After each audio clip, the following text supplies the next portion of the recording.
This is how the Cheesecake Factory evolved from a basement bakery to the epitome of strip mall fancy. Michigan, the early 1940s. Amateur baker Evelyn Overton finds a recipe for cheesecake in her local paper, and it soon becomes her specialty. Her friends and family love her cheesecake so much, she opens a small bakery outside Detroit. The bakery didn't last long, but Evelyn continued to make cheesecake in her basement, selling them to local restaurants while focusing on raising her 2 sons. But in 1972, after her sons grow up and move out, the Overtons relocate to California and use their life savings to continue Evelyn's dream, opening up the Cheesecake Factory Bakery. Their gamble pays off, and the bakery develops a solid customer base all through Los Angeles. It's the American dream. Kudos to you, Cheesecake Factory, and all that you do for us. Thanks for watching. Remember to like, subscribe. Wait, hold on.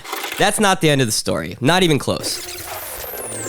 1978, David Marshall Overton, Evelyn's son, wonders what would happen if someone based an entire restaurant around his mom's cheesecakes. So, later that year, the Overtons opened the Cheesecake Factory restaurant in Beverly Hills. They sold simple sandwiches, salads, and of course, a full menu of Evelyn's cheesecakes. By the early 80s, David had become a pretty good cook and a very competent businessman. The Cheesecake Factory opened more locations throughout Southern California. This is when their menu started to grow bigger than Bon Jovi's hair and more random than America's passionate love for pet rocks. Have you ever wondered why the Cheesecake Factory is a 21-page, wildly diverse menu where quesadillas live alongside edamame and chicken is prepared in the styles of Parmesan, teriyaki, and barbecue? It's like they decided to put every restaurant in the neighborhood under one roof. Well, yeah, exactly. David Overton would keep close watch on the restaurants trending in his neighborhood for menu inspiration. If he saw a bunch of people eating at a new Mexican restaurant, he'd add Mexican food to the menu. When he noticed a new Italian restaurant was creating lines around the block, boom, TCF would start making pasta. David told Thrillist in 2018, "I didn't want another restaurant to open down the block and take my business away. We just kept putting things on the menu that people seem to like. Finally, I thought, well, there's nothing that America wants that we shouldn't be able to put on the menu. So we just kept at it."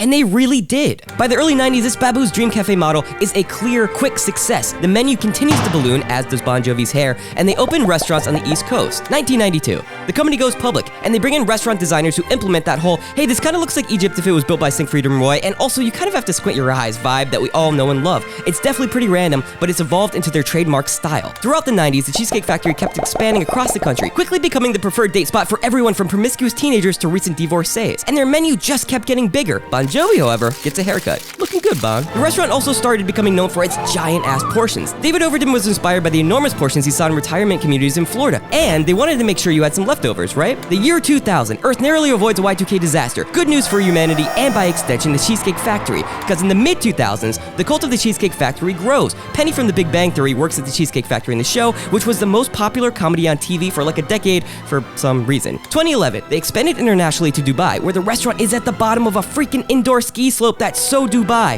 In the mid-2010s, after hitting a whopping 250 menu items, Overton caps the growth and says no more. But they continue to expand their menu by swapping 10 to 15 old items out with new recipes every year. On that note, bring back the crab wontons. They were delicious. Swap them in for the shepherd's pie. I mean, who's even ordering that? Also in the mid-2010s, the Cheesecake Factory develops a cult following among professional athletes who, just to be clear, are mostly millionaires. Chris Paul is obsessed with the teriyaki chicken. James Harden found out he got traded to the Rockets at a Cheesecake Factory. And Vince Young spends $5,000 in 1 week at the Cheesecake Factory. How do you even do that? That's like 870 avocado egg rolls. 2017, a writer for Thrillist ranks all 34 cheesecake flavors in one sitting and somehow does not throw up. It's a modern miracle. 2020, the Cheesecake Factory is one of the most successful restaurant chains in the world and is named one of Forbes 100 best companies to work for, even though the servers at the Cheesecake Factory go through a grueling 2-week training process where they study the entire 21-page menu cover to cover. I do hear they get free cheesecake though, which is nice. From a basement in Detroit to every strip mall in America, fan favorite for NBA players and suburban splurgers alike, thank you Cheesecake Factory for being every restaurant on the block under one pseudo-Egyptian looking roof.